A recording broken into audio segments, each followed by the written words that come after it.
하나님 아버지 감사합니다. 주의 말씀을 삼가 듣고자 합니다. 성령께서 감동하시옵소서. 진리의 말씀을 가슴에 품고 이 말씀이 오늘 우리의 삶이 되기를 소원하여 주님 앞에 있습니다. 주께서 말씀하시옵소서. 주께서 보게 하옵소서. 주께서 깨닫도록 지혜와 명철을 허락해 주시옵소서. 그 진리의 말씀을 주님, 이 시간 주의 말씀 앞에 있는 우리 모두에게 가득히 가슴 속 사람 속에 담을 수 있도록 도와주시옵소서. 주님의 뜻 그대로 말씀이 담겨져서 이 말씀이 우리의 속사람이 되게 하옵소서. 말씀이 예수님이 되셔서 이 땅 가운데 나타나시고 하나님의 나라를 이루셨던 것처럼 이 시간 예수님 안에 부른 우리들 가운데 주의 말씀을 채우시고 주의 말씀이 우리 속살이 되게 해주셔서 우리의 혈액으로 흐르게 해주셔서 이 말씀을 따른 하나님의 사람으로 살아있는 사람으로 이 땅 가운데 하나님의 나라를 이루어가는 우리이게 하옵소서. 주님 말씀하시옵소서. 아버지의 뜻이 하늘에서와 같이 땅에서도 이루어지게 하옵소서. 의지하오며 예수님 이름으로 기도합니다. 아멘. 오늘은 열왕기상서 7장에서 8장까지 말씀 함께 읽습니다.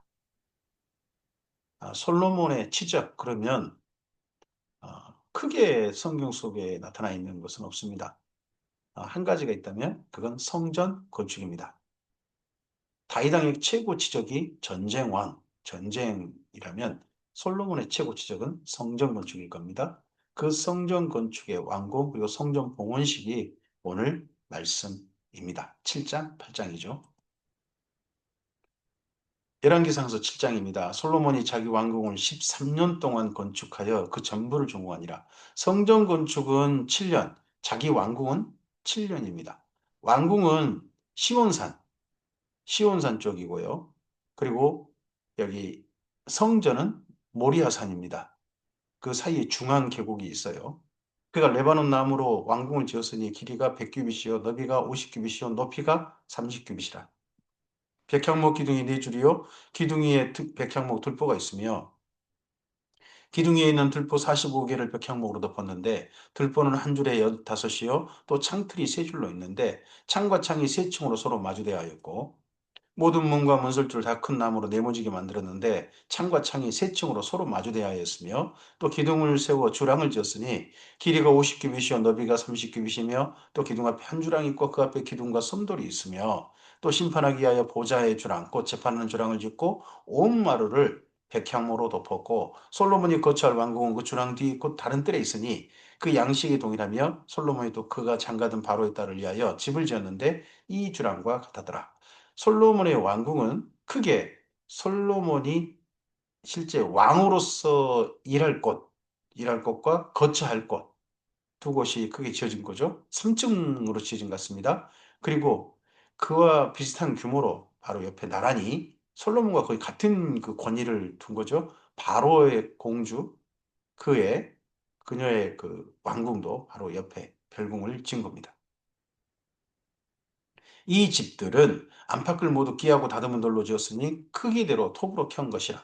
그 초석에서 처마까지와 애면에서 큰 뜰에 이르기까지 다 그러하니 그 초석은 귀하고 큰 돌고 10규빗 되는 돌과 8규빗 되는 돌이라. 돌이 음, 크기가 10규빗과 8규빗. 그러면 이게 정사각형이라면 5m 또는 4m. 돌 하나에. 어우, 그러면 이거 정사각형으로 그런다 그러면 어마어마한 거죠. 4m, 4m, 5m, 5m 이러니까요. 그 위에는 크기대로 다듬은 귀한 돌도 있고 백향목도 있으며 또 큰 뜰 주위에는 다듬은 돌 3켜와 백향목 두꺼운 판잔 한 켜를 놓았으니 마치 여호와의 성전 안뜰과 주랑이 놓은 것 같더라. 그러니까 성전이나 바로 그 옆에 나란히 있는 성전 옆에 나란히 있는 솔로몬의 왕궁이나 거의 거기서 거기라는 겁니다. 화려하기가. 마치 여호와의 성전 안뜰과 주랑이 놓은 것 같더라. 이 말이 좋은 말이었으면 좋겠습니다.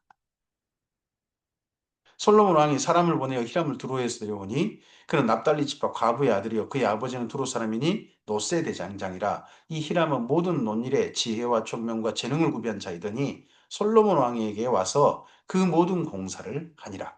그가 녹기둥 둘을 만들었으니 그 높이는 각각 18규빗이라 각각 12규빗 되는 줄을 둘만 알며 또 놋을 부어 녹여 부어서 그 기둥머리를 만들어 기둥 꼭대기에 두었으니 한쪽 머리의 높이도 5규빗이요 다른 쪽 머리의 높이도 5규빗이며.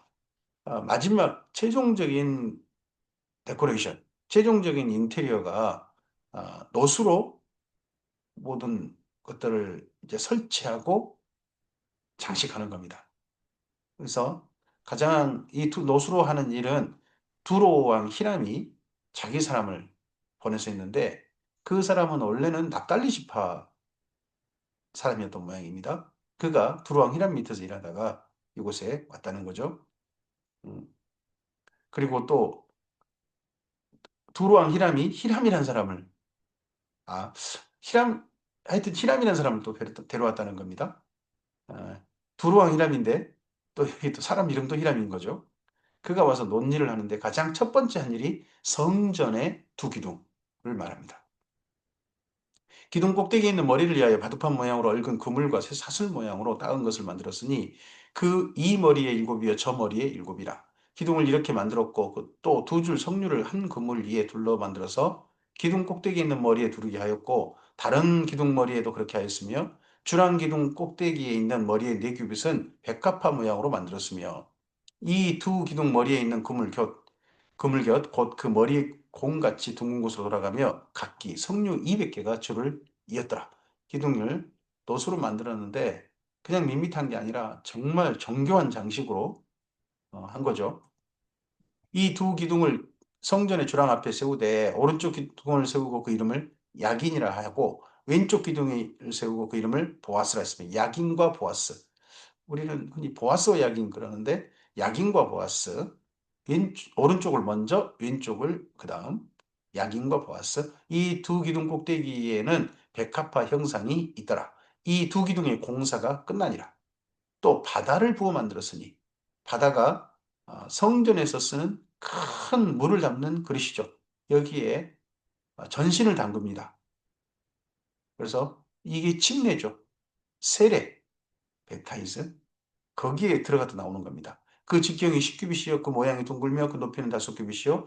그 주위는 30규빗을 줄을 두를만 하며 그 가장자리 아래에는 돌아가며 박이 있는데 네 규빗에 10개씩 있어서 바다 주위에 둘렸으니 그 박은 바다를 부어 만들 때 두 줄로 부어 만들었으며 그 바다를 소 12마리가 바쳤으니 셋은 북쪽을 향하였고 셋은 서쪽을 향하였고 셋은 남쪽을 향하였고 셋은 동쪽을 향하였으며 바다를 그 위에 놓았고 소 뒤에는 다 안으로 두었으며 바다의 두께는 한 손 너비만 하고 그것에 가는 백합화 양식으로 잔가와 같이 만들었으니 그 바다에는 2,000밭을 담겠더라. 큰 규모로 노수로 만든 거죠. 여기에 온몸을 담그고 나야 레인이나 제사장이 성전에서 일할 수 있습니다. 그러니까 여기 바다에 아무나 풍덩 들어갈 수 있는 게 아닙니다. 여기는 레인과 제사장들이 들어갈 수 있는 곳입니다. 거기서 먼저 씻고 성전에서 일하려고 하는 사람들이 온몸을 씻고 그러고 난 다음에 성전에서 일할 수 있습니다. 또 노수로 받침수레 엿을 만들었으니 이 받침수레가 이런 바다라든지 물두멍 같은 걸 움직이는 그런 거죠. 네 받침 수레의 길이가 네 규빗이요 너비가 네 규빗이요 높이가 세 규빗이라. 그 받침 수레의 구조는 이러하니 사면 옆 가장자리 가운데는 판이 있고 가장자리 가운데 판에는 사자와 소와 그룹들이 있고 또 가장자리 위에는 놓은 자리가 있고 사자와 소 아래에는 화환 모양이 있으며 그 받침술에 각각 네 노바퀴와 노축이 있고 받침술의 네 발 밑에는 어깨 같은 것이 있으며 그 어깨 같은 것은 물두멍 아래쪽에 부어 만들었고 화하는 각각 그 옆에 있으며 그 받침술의 위로 들이켜 높이가 한 규빗 되게 내민 것이 있고 그 면은 직경 한 규빗 되게 반원형으로 우묵하며 그 나머지 면에는 아로 생긴 것이 있으며 그 내민 판들은 네모지고 둥글지 아니하며 네 바퀴는 옆판 밑에 있고 바퀴축은 받침술에 연결되었는데 바퀴 높이는 각각 한 규빗 반이며 합니다. 이 받침술의 바다는 이전에 성막에는 없었던 것입니다. 물두멍은 있었습니다. 물두멍은 있었으나 여기 바다 그리고 이런 수레 이런 것은 없었던데 이번 성전 안에는 새로 성물로 존재하게 됩니다. 그 바퀴의 구조는 병거 바퀴 구조 같은데 건축과 태와 살과 통이 다 부어 만든 것이며 받침술의 네 모퉁이에 어깨 같은 것 넷이 있는데 그 어깨는 받침술에와 연결되었고 받침술에 위에 둥근 테두리가 있는데 높이가 반규빗이요 또 받침술에 위에 버팀대와 옆판들이 받침술에와 연결되었고 버팀대 판과 옆판에는 각각 빈 곳을 따라 그룹들과 사자와 종려나무를 나로 새겼고 또 그 둘레에 과한 모양이 있더라. 이 받침술에 대해 자세히 이렇게 하고 하는 이유가 아마 새로 만들었기 때문인가 싶기도 하고요. 또 그리고 앞서서 어 기둥도 그러고 기둥도 이전에 성전이 없었죠. 기둥도 새로 건물을 지으면서 기둥들을 만들었고 그리고 바다도 또 자세히 이렇게 그 식양을 모양을 글로 표현해 주고 있습니다. 이와 같이 받침술에 10개를 만들었는데 그 후어 만든 것과 같이 크기와 양식을 다 동일하게 만들었더라. 또 물두멍 10개를 노수로 만들었습니다. 이 물두멍은 이전 성막에도 있었죠. 물두멍마다 각각 40밭을 담게 하였으며 매 물두멍 직경은 4규빗이라 열받침술에 위에 각각 물두멍이 하나씩이더라. 그 받침술의 다섯은 성전 오른쪽에 두었고 다섯은 성전 왼쪽에 두었고 성전 오른쪽나 동남쪽에는 그 바다를 두었더라.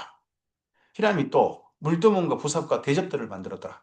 이제 성전에서 쓰는 다른 성물들, 보조 도구들을 만들었습니다. 돛으로. 이와 같이 히람이 솔로몬 왕을 위하여 여호와의 전에 모든 일을 마쳤으니 곧 기둥들과 그 기둥 꼭대기에 공 같은 머리둘과 또 기둥 꼭대기에 공 같은 머리를 가리는 그물들과 또 그 그물들을 위하여 만든 바 매 그물에 두 줄씩으로 기둥 위에 공 같은 두 머리를 가리게 하는 석류 400개와 또 10개의 받침수레와 받침수레 위에 10개의 물두멍과 한 바다와 그 바다 아래에 소 12마리와 솥과 부삽과 대접들이라. 히람이 솔로몬 왕을 위하여 여호와의 성전에 이 모든 그릇을 빛난 놋으로 만들었더라. 이 일들을 놋으로 만든 모든 일들은 히람이 했다는 겁니다. 왕이 요단 평지에서 숫꽃과 사르단 사이에 찰진흙에서 그것들을 부어내었더라. 기구가 심히 많으므로 솔로몬이 다 달아보지 아니하고 두었으니 그 논무게를 능히 측량할 수 없었더라. 솔로몬이 또 여호와의 성전의 모든 기구를 만들었으니 곧 금단, 진설병의 금상 이것들은 성소에 더해죠. 지성소 아니고 성소. 성소에 드는 금단, 제단이 둘이 있는 겁니다. 뜰에 있는 노제단, 그리고 성전 안에는, 성소에는 분향단, 금단이라고 하죠. 내수 앞에 좌우로 다섯씩 두 정금 등잔대며 또 금꽃과 등잔과 불집게며 두 정금 등잔대. 이전에 메노라라 부르죠. 정금 등잔대. 한 개였는데 여기 이제 두 개를 두는 것 같습니다. 금꽃과 등잔과 불집게며 또 정금 대접과 불집게와 주발과 숟가락과 불을 옮기는 것이며 또 내소 곧 지성소의 문 금 돌적이와 성전 곧 외소 문의 금 돌적이더라. 솔로몬 왕이 여호와의 성전을 위하여 만드는 모든 일을 마친지라. 아, 최종적으로 도구들을 만들고 장식하는 것은 금속, 놋과 금으로 그 모든 일을 한 걸로 이렇게 합니다. 이에 솔로몬이 그 아버지 다윗이 드린 물건, 곧 은과 금과 기구를 가져다가 여호와의 성전 곳간에 두었더라. 이렇게 하고서 이제 성전 봉헌식을 합니다. 이에 솔로몬이 여호와의 언약궤를 다윗성 곧 시온에서 메어 올리고자 하여 시온에서 옆에 모리아 산으로 가는 겁니다. 사실 높이는 시온산이 살짝 더 높습니다. 높은데 모리아산, 모리아산은 살짝 좀 더 낮아요. 하지만 모리아산을 최고 정상으로 보는 겁니다. 하나님께서 계신 곳을 그래서 메어 올린다. 메어 내려간다 하지 않고 메어 올린다. 이렇게 표현을 쓰고 있습니다. 그러니까 이스라엘 민족의 모든 그 지리의 중심지는 모리아산이다. 예루살렘 중에서도 모리아산이다. 그래서 모리아산으로 가까이 오면 올라간다. 모리아산에서 멀어지면 내려간다. 이런 표현을 쓰는 거죠. 이스라엘 장로와 모든 지파의 우두머리 곧 이스라엘 자손의 족장들을 예루살렘에 있는 자기에게로 소집하니 이스라엘 사람 모든 사람이 다 에다님을 곧 일곱째 달 절기에 솔로몬 왕에 모였습니다. 이 성전 복원식은 일곱째 달 뭐 나팔절, 대속죄일, 그리고 초막절이 있는 일곱째 달, 그 달에 모였다는 겁니다. 이스라엘 장로들이 다 이름에 제사장들이 궤를 매니라. 여호와의 궤와 회막과 성막 안의 모든 거룩한 기구들을 메고 올라가되 여호와의 궤, 여호와의 궤가 어디 있습니까? 시온산에 있었습니다. 시온산 바로 옆에 산이죠. 거기서 메고 올라가되 제사장과 레위사람들이 그것을 메고 올라가매 솔로몬 왕과 그 앞에 모인 이스라엘 회중이 그와 함께 그의 앞에 있어 양과 소로 제사를 드렸으니 그 수가 많아 기록할 수도 없고 셀 수 없었더라. 이 메고 옆으로 가는데 이전에 궤를 넘길 때 다윗이 6걸음 뗄 때마다 제사를 바쳤지 않습니까? 근데 시온산에서 모리아산 바로 그 옆으로 가는데도 셀 수 없는 제사를 드렸다는 겁니다. 이날도. 그러니까 이렇게 제사를 드리는 거니까 이스라엘 민족은 이렇게 하나님께 드리는 거니까 뭐 일천 번제를 천일 동안 바쳤다 뭐 이런 식으로 하시면 안 되는 겁니다. 음. 제사장들이 여호와의 언약궤를 자기 초소에 메어드렸으니 그 내 성전의 내소인 지성소 그룹의 날개 아니라 그룹들이 그 궤의 초소 위에서 날개를 펴서 궤와 그 채를 덮었는데 채가 길므로 채끝이 내소 앞 성소에서 보이나 밖에서는 보이지 아니하며 그 채는 오늘까지 그곳에 있으며 그 궤 안에는 두 돌판 외에 아무것도 없으니 이것이 이스라엘 자손이 애굽 땅에서 나온 후 여호와께서 저희와 언약을 맺으실 때에 모세가 호렙에서 그 안에 넣은 것이더라. 그래서 성전에는 이전에 성막에 있을 때그 지성소에 보관했던 것 중에 두 개가 없습니다. 만나가 든 그 마을이 아론의 쌍난 지팡이는 존재하지 않는 게 보입니다. 오직 예, 법궤 그리고 그 안에 십계명이 새긴 두 돌판 이것만 존재하는 거죠. 제사장이 성소에서 나올 때에 구름이 여호와의 성전에 가득하며 제사장이 그 구름으로 말미암아 능히 서서 섬기지 못하였으니 이는 여호와의 영광이 여호와의 성전에 가득함이었더라. 여호와의 성전에 영광이 가득했다. 구름이 자욱한 그 모습을 여호와의 영광이 가득했다. 우리가 짙은 안개를 만나고 짙은 구름을 만날 때 여호와의 영광을 한 번쯤은 생각을 해봤으면 좋겠습니다. 이것이 성전 안에 가득하다. 이런 모습이 정말 신비로웠을 것 같습니다. 그때 솔로몬이 이르되 여호와께서 캄캄한 데 계시겠다 말씀하였사오나 내가 참으로 주를 위하여 계실 성전을 건축하였사오니 주께서 영원히 계실 처소로소이다 합니다. 여기가 캄캄한 데 계시겠다. 이걸 어떻게 말하냐 그러면 성막을 말하는 겁니다. 성전 짓지 않아도 된다. 나는 성막만으로도 만족한다. 성막의 성소는 캄캄하죠, 정말. 근데 여기 성전은 캄캄하지 않습니다. 건물로 짓지 않습니까? 건물로 짓 캄캄하지 않아요. 어. 그런데 이 성전에 이제 계시도록 성전을 지었다는 겁니다. 얼굴을 돌이켜 이스라엘 온 회중을 위하여 축복하니 그때 이스라엘 온 회중이 서 있더라. 이 모든 예식 때 이스라엘 회중은 서 있습니다. 지금도 유대교에서는 예식을 할 때 서서 예배합니다. 우리는 앉아서 예배하죠. 앉아서 언젠가 예배하는 이것이 어, 올바른 건가? 이미 교회 전통이 됐으니까요. 그러나 본래 성경대로 한다면 또 하나님 앞에 제사를 드렸던 이스라엘 민족, 또 나중에 회당 예배 그런 걸 드렸던 이스라엘 민족대로 한다면 서서 원래 예배하는 것이 예배 시간 내내 하는 것이 원래는 네, 하나님께 드리는 예배, 제사와 예배 방식입니다. 왕이 이르되 이스라엘의 하나님 여호와를 송축할지로다. 여호와께서 그 입으로 내 아버지 다윗에게 말씀하신 것을 이제 그의 손으로 이루셨도다 이르시기를 내가 내 백성 이스라엘을 애굽에서 인도하여 낸 날부터 내 이름을 둘 만한 집을 건축하기 위하여 이스라엘 모든 지파 가운데서 아무 소급도 택하지 아니하고 다만 다윗을 위하여 내 백성 이스라엘을 다스리게 하였노라 하신지라. 내 아버지 다윗이 이스라엘 하나님 여호와의 이름을 위하여 성전을 건축할 마음이 있었더니 여호와께서 내 아버지 다윗에게 이르시되 내가 내 이름을 위하여 성전을 건축할 마음이 있으니 이 마음이 내게 있는 것이 좋도다. 하나님께서 성전 지어 바치고 싶었던 다윗의 마음을 거절하셨지만 되게 좋으셨답니다. 우리가 하나님을 위해서 뭔가 해드리고 싶어 하면 하나님께 거절할 수도 있으시죠. 하지만 하나님 마음이 좋으시답니다. 뭐 하시다는 거죠. 그러나 너는 그 성전을 건축하지 못할 것이요 내 몸에 낳을 내 아들 그가 내 이름을 위하여 성전을 건축하리라 하시더니 이제 여호와께서 말씀하신 대로 이루시도다. 내가 여호와께서 말씀하신 대로 내 아버지 다윗을 이어서 일어나 이스라엘 왕이 앉고 이스라엘의 하나님 여호와 이름 위하여 성전을 건축하고 내가 또 그곳에 우리 조상들을 애굽 땅에서 인도해 내실 때 그들과 세우신 바 여호와의 언약궤를 넣은 궤를 위하여 한 초소를 설치하였노라. 이 성전 봉헌식을 한 게 7년 후에 한 거냐? 아니면 어, 자기 집을 위해서 13년, 왕궁을 13년 있다고 하지 않습니까? 그리고 난 다음에, 그리고 나서 그 놋이라든지 금속 마지막 어, 도구들을 만들었다면 20년째가 되겠죠. 솔로몬 왕 20년.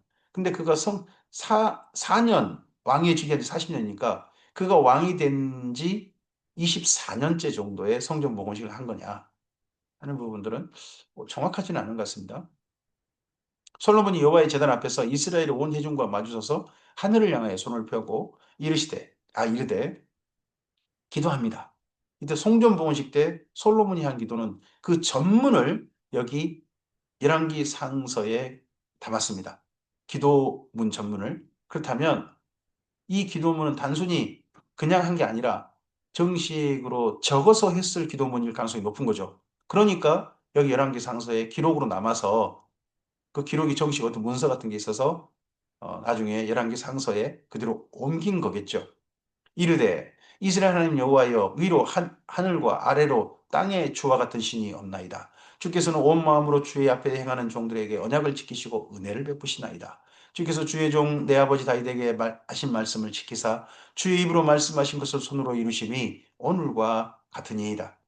이스라엘 하나님 여호와여 주께서 주의 종 내 아버지 다윗에게 말씀하시기를 내 자손이 자기 일을 삼가서 내가 내 앞에서 행한 같이 내 앞에서 행하기만 하면 다시 한번요. 내 자손이 자기 일을 삼가서 내가 내 앞에서 행한 같이 내 앞에서 행하기만 하면 이 조건을 기억하고 하나님이 원하신 걸 기억했던 게 솔로몬 왕의 초기 사역입니다.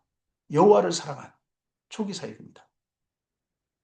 내게서 나서 이스라엘 왕이 앉을 사람이 내 앞에서 끊어지지 아니하리라 하셨사오니 이제 다윗을 위하여 그 하신 말씀을 지키시옵소서. 그런즉 이스라엘 하나님이여 원하건대 주는 주의 종 내 아버지 다윗에게 하신 말씀이 확실하게 하옵소서. 하나님이 참으로 땅에 거하시리이까. 하늘과 하늘들의 하늘이라도 주를 용납하지 못하겠거든. 하물며 내가 건축한 이 성전 이오리이까. 그러나 내 하나님 여호와여 주의 종의 기도와 간구를 돌아보시며 이 종이 오늘 주 앞에서 부르짖음과 비는 기도를 들으시옵소서. 지금 회중들을 모아놓고 이스라엘 민족 전체를 모아놓고 솔로몬 혼자 대표해서 기도문을 읽고 있습니다. 그러다 보니까 부르짖음입니다. 큰 소리를 하는 거죠. 하나님께 올려드리지만 회중들을 대표해서 하다 보니 회중이 다 듣도록 주께서 전에 말씀하시기를 내 이름이 거기 있으려 하신 곧 이 성전을 향하여 주의 눈이 주야로 보시오며 주의 종이 이곳을 향하여 비는 기도를 들으시옵소서. 주의 종과 주의 백성 이스라엘이 이곳을 향하여 기도할 때에 주는 그 간구함을 들으시되 주께서 계신 곳 하늘에서 들으시고 들으시사 사하여 주옵소서. 만일 어떤 사람이 그 이웃에게 범죄함으로 맹세시킴을 받고 그가 와서 이 성전에 있는 주의 제단 앞에서 맹세하거든 주는 하늘에서 들으시고 맹세하시되 주의 종들을 심판하사 악한 자의 죄를 정하여 그 행위대로 그 머리에 돌리시고 의로운 자를 의롭다 하사 그 의로운 바대로 갚으시옵소서. 만일 주의 백성 이스라엘 주께 범죄하여 적국가 패폐하게 되므로 주께로 돌아와서 주의 이름을 인정하고 이 성전에서 주께 기도하며 간구하거든 주는 하늘에서 들으시고 주의 백성 이스라엘 죄를 사하시고 그들의 조상들에게 주신 땅으로 돌아오게 하옵소서. 만일 그들이 주께 범죄함으로 말미암아 하늘이 닫히고 비가 없어서 주께 벌을 받을 때에 이곳을 향하여 기도하며 주의 이름을 찬양하고 그들의 죄에서 떠나거든 큰 기근이 들어서 또 이 성전에 와서 기도하고 또 성전을 향하여 기도하고 주님께 찬양하며 그 죄에서 떠나거든. 주는 하늘에서 들으사 주의 종들과 주의 백성 이스라엘 죄를 사하시고 그들이 마땅히 행할 선한 길을 가르쳐 주시오며 주의 백성에게 기업으로 주신 땅에 주의 땅에 비를 내리시옵소서. 비만 내린 게 아니라 선한 길을 가르쳐 달라. 만일 이 땅에 기근이나 전염병이 있거나 곡식이 시들거나 깐부기가 나거나 메뚜기나 황충이 나거나 적국이 와서 성읍을 에워싸거나 무슨 재앙이나 무슨 질병이 있든지 막론하고 나중에 이 가운데 37절 가운데 메뚜기 재앙, 황충 재앙 이 재앙이 여기 예루살렘을 남유다를 휩쓸 때가 있었습니다. 그때 정도에 하나님께 나아가자 했던 선지자가 요엘 선지자가 되겠죠. 그때 정도 왕이 아마도 여호와스 왕 즉위 때 아달리아에서 여호와스 왕 즉위 때 그때 정도지 않냐 저는 그런 생각을 가지고 있습니다. 한 사람이나 어떤 주의 백성 온 백성 이스라엘이 다 각각 자기 마음으로 재앙을 깨닫고 이 성전을 향하여 손을 펴고 무슨 기도나 간구를 하거든 요일이 성전에 모여서 기도하자 그러거든요. 성전에 모여서 기도하자. 주는 계신 곳 하늘에서 들으시고 사하시며 각 사람의 마음을 아시오니 그들의 모든 행위대로 행하사 갚으시 없어서 주만 홀로 사람의 마음을 다 아심이니이다. 그리하시면 그들이 주께서 우리 조상들에게 주신 땅에서 사는 동안에 항상 주를 경외하리이다. 또 주의 백성 이스라엘에게 속하지 아니한 자, 곧 주의 이름을 위하여 먼 지방에서 온 이방인이라도 그들의 주의 크신 이름과 주의 능한 손과 주의 펴신 팔의 소문을 듣고 와서 이 성전을 향하여 기도하거든. 와서 이 성전에 와서 성전을 향하여 기도한다. 그럼 어디를 향하겠습니까? 지성소를 향한 거죠. 지성소를 향하여 기도하거든 합니다. 그래서 이방인들도 기도할 수 있는 장소로 하나님의 성전이 용도가 좀 더 업그레이드 됩니다. 이전 성막에는 이방인들이 올 수 없었습니다. 오직 이스라엘 민족. 그래서 이스라엘 민족 중에 여인들과 이스라엘 민족이 제사를 바치는 이스라엘들 이렇게 두 개가 있었거든요. 근데 이제는 영도가 살짝 바뀐 게 이스라엘들은 그대로입니다. 제사는 이스라엘 민족만 드릴 수 있습니다. 근데 기도할 수 있는 여인들은 여인들이 아니라 이방인의 뜰, 여인의 뜰이자 이방인의 뜰로 이름이 달라지는 겁니다. 이방인들도 들어올 수 있다는 겁니다. 단 이방인의 뜰, 여인의 뜰까지만요. 주는 계신 곳 하늘에서 들으시고 이방인이 주께 부르짖는 대로 이루사 만민이 주의 이름을 알고 주의 백성 이스라엘처럼 경외하게 하시오며 또 내가 건축한 이 성전이 주의 이름으로 일컬음는 줄을 알게 하옵소서. 이렇게 되는 게 뭡니까? 제사장 나란 겁니다. 출애굽기 19장 5절 6절 하나님의 소유가 되어지고 거룩한 백성이 되어지고 제사장 나라가 되는 것.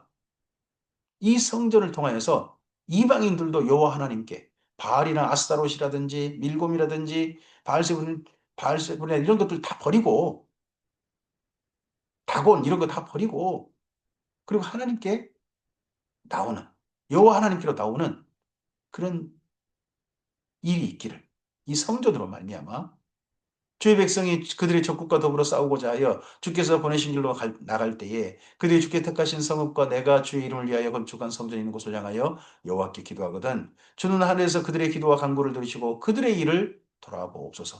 적국과 싸우고자 하여서 모여서 기도하고 찬양대를 보낸 사람이 역대 하서에 나옵니다. 여호사밧 그 왕 때 여기와 관련이 있는 거겠죠? 범죄하지 아니한 사람이 없사오니 그들이 주께 범죄함으로 주께서 그들에게 진노하사 그들을 적국에게 넘기심에 적국이 그들을 사로잡아 원근을 막론하고 적국의 땅으로 끌어간 후에 그들이 사로잡혀간 땅에서 스스로 깨닫고 그 사로잡은 자의 땅에서 돌이켜 주께 간구하기를 우리가 범죄의 반역을 향하여 악을 지었나이다 하며 사로잡혀간 곳에서 그러면 나중에 이렇게 되기까지 되는 날이 이스라엘 민족 가운데 있을 상상도 못하겠지만 그럴 수 있다는 거죠. 근데 실제 이게 이루어지고 말죠. 그게 바벨론 포로죠. 아수르 포로, 바벨론 포로. 그래서 그들이 그 사로잡혀간 땅에서 스스로 깨닫고 그 사로잡은 자의 땅에서 돌이켜 주께 간구하기를 우리가 범죄하여 반역을 향하며 악을 지었나이다 하며 자기를 사로잡아간 적국의 땅에서 온 마음과 온 뜻으로 주께 돌아와서 주께서 그들의 조상들에게 주신 땅, 곧 주께서 택하신 성읍과 내가 주의 이름을 위하여 건축한 성전 쪽을 향하여 주께 기도하거든. 주는 계신 곳 하늘에서 그들의 기도와 간구를 들으시고 그들의 일을 돌아보시오며 주께 범죄한 백성을 용서하시며 주께 범한 그 모든 허물을 사하시고 그들을 사잡아간 자 앞에서 그들로 불쌍히 여김을 얻게 하사 그 사람들로 그들을 불쌍히 여기게 하옵소서. 아마도 이 기도 이 솔로몬의 기도에 또 다니엘이 깨달은 것 같습니다. 다니엘이 에레미야의 서책, 에레미야서를 통해서도 깨닫고 이 기도, 성전 봉헌식 때 솔로몬 왕의 기도, 이런 기도를 그대로 따라서 기도하고 이런 기도가 다니엘의 기도가 또 모범이 되어져서 바벨론 포로들이 이런 기도를 따라하게 된 걸로 보입니다. 그들이 주께서 철풀무 같은 애굽에서 인도하여 내신 주의 백성 주의 소유가 되민이다. 원하건대 주는 눈을 들어 종의 간구함과 주의 백성 이스라엘의 간구함을 보시고 주께 부르짖는 대로 들으시옵소서. 지금 한 사람만 외치고 있습니다. 한 사람이 지금 하다 보니까 부르짖고 있습니다. 하지만 평소 한 사람이 자기만 하나님께 나아갈 때는 그냥 하나님을 부르다라고 대부분 되어 있습니다. 단 정말 다급하고 시급한 상황에서는 부르짖다 하는 내용 말씀도 있습니다. 그러니까 부르다와 부르짖다가 약간 그 적용의 상황이 살짝 다르니까 우리 이런 부분도 정확히 기도할 때는 정확히 좀 봤으면 좋겠습니다. 주 여호와여 주께서 우리 조상을 애굽에서 인도하여 내실 때에 주의 종 모세를 통하여 말씀하신 것 같이 주께서 세상 만민 가운데서 그들을 구별하여 주의 기업으로 삼으셨나이다. 솔로몬이 무릎을 꿇고 손을 펴서 하늘을 향하여 이 기도와 간구로 여호와께 아뢰기를 마치고 여호와의 제단 앞에서 일어나 서서 큰 소리로 이스라엘 온 회중을 위하여 축복했습니다. 자, 성전을 향하여 기도한다. 성전을 향하여 기도한다. 이것 때문에 우리가 기도를 배울 때, 제가 이전에 기도를 배울 때, 기도는 예배당에 와서 해라. 하나님이 전에 와서 해라. 하고 그렇게 배웠습니다. 근데 신약 성경에서는 어떤 건물을 향하여 기도하라 하는 내용이 없습니다. 그런 내용을, 물론 이스라엘 민족은 그렇게 할 것 같습니다. 이스라엘 민족은 예루살렘의 모리아산, 그 성전 쪽을 향하여서 기도할 것 같습니다. 근데요, 신약 성경에 보면 이제 성전이 뭐냐? 바로 우리 자신입니다. 두세 사람이 모인 곳 자체가 하나님께서 계신 곳입니다. 그러니까 어느 쪽 방향이 중요한 게 아닙니다. 아예 하나님 보좌 앞에 나아가는 기도입니다. 그래서 어디 성전에서 기도하자 하는 거, 이거 여기를 모범 삼아가지고 자꾸 건물을 쪽에 와서 기도해야 된다. 예배당 중심 하는 것은 그건 그 예수님 이전 구약의 실천 사항을 신약으로 가져와 버리는 조금은 좀 맞지 않는 적용이라고 봅니다. 우리 계신 곳, 어느 곳에서든지 하나님께 이렇게 마음을 다하여 기도하면 될 것입니다.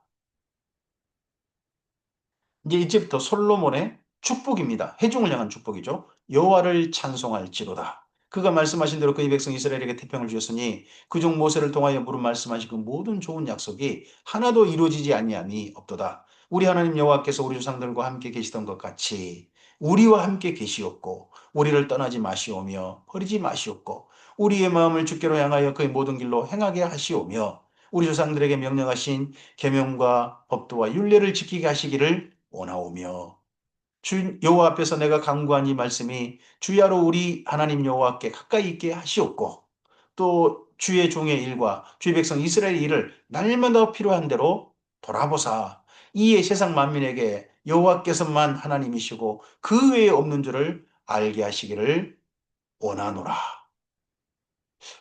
상당히 방금 읽었던 이 말씀들이요.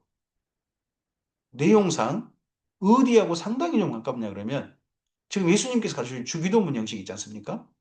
그거와 상당히 좀 비슷해 보이는 내용들이 제법 있습니다. 그런즉 너희 마음을 우리 하나님 여호와께 온전히 바쳐 완전하게 하여 오늘과 같이 그의 법도를 향하며 그의 계명을 지킬지어다. 우리가 하나님의 법도를 향하고 계명을 지킬 날이 언제입니까? 오늘입니다. 어제 했다고 내일 할 거 아닙니다. 오늘 실천하는 겁니다. 여기까지가 축복입니다. 솔로몬 왕의 축복. 이에 왕과 및 왕과 함께한 이스라엘이 다 여호와 앞에 희생 제물을 드리니라. 솔로몬이 화목제 희생 제물을 드렸으니 곧 여호와께 드린 소가 2만 2천 마리요 양이 12만 마리라. 이와 같이 왕과 모든 이스라엘 자손이 여호와의 성전에 봉헌식을 행하였는데 그날에 왕이 여호와의 성전 앞들 가운데를 거룩히 구별하고 거기서 번제와 소제와 감사제물에 기름을 드렸으니 이는 여호와의 앞 노찌다니 자금으로 번제물과 소제물과 화목제의 기름을 다 용납할 수 없음이라. 그때 솔로몬이 7일과 7일 도합 14일간을 우리 하나님 여호와 앞에서 절기로 지켰는데 이 절기로 지킨 절기가 7월이라고 있습니다. 하만 어기에서부터 애국 강까지의 온 이스라엘의 큰 회중이 모여 그와 함께하였더니 여덟째 날에 솔로몬이 백성을 돌려보내매 백성이 왕을 위하여 축복하고 자기 장막으로 돌아가는데 여덟째 날이라고 되어 있습니다. 그래서 이 이후에 어, 초막절을 8일간 지내요. 보통 7일 지내는데 여덟째 날 축제하고 그렇게 보내는데 여덟째 날에 여호와께서 그 종 다윗과 그 백성 이스라엘에게 베푸신 모든 은혜로 말미암아 기뻐하며 마음에 즐거워하였더라. 성전 봉헌식을 이렇게 마칩니다. 여기까지 말씀입니다. 솔로몬이 여기까지 너무너무 잘했다는 겁니다. 이 잘한 것이 앞으로도 그 이후에도 변함없이 잘했으면 얼마나 좋겠습니까? 우리의 삶에 하나님의 말씀을 따라서 하나님께서 기대하신 바는 성전을 짓는 게 아니라 건물을 짓는 게 아니라 하나님의 계명과 율례를 지키는 사람 성전, 인생 성전을 짓기를 원하신다는 것은 솔로몬도 아는 바입니다. 그걸 알고 실천했던 때가 여호와를 사랑한 솔로몬 왕의 초기입니다. 이 초기의 삶이 우리에게 중요한 모범이 되었으면 좋겠습니다. 그리고 이러한 하나님을 사랑하는 삶이 변함없이 하나님께로 한결같이 부르시는 그날까지 나아갔으면 좋겠습니다. 이 인생을 사는 우리의 모양이 모두 다 한결같지는 않습니다.